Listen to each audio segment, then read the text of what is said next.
جی، وعلیکم السلام۔ یہ کرنے کی بجائے کہ آپ مطلب اتنے پیسے مجھے دے دیں اور پورے مہینے میں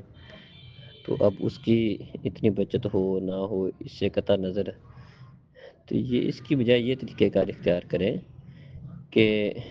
جو اس پہ پرافٹ ہوگی اس کی پرسنٹیج طے کر لیں کہ وہ کام کرے گا، آپ کی مشینیں ہیں، کام وہ کرے، اور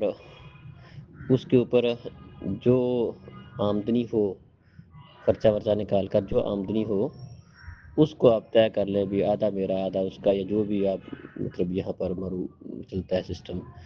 تو یہ طریقہ کار ٹھیک ہے، یہ طریقہ کار سمجھ جاتی ہے ٹھیک نہیں ہے کہ آپ بس اپنا دیں، اس کی وہاں وہ سیل اتنی ہو نہ ہو، تو اس کی بجائے یہ جو دوسرا طریقہ میں نے آپ کو بتایا ہے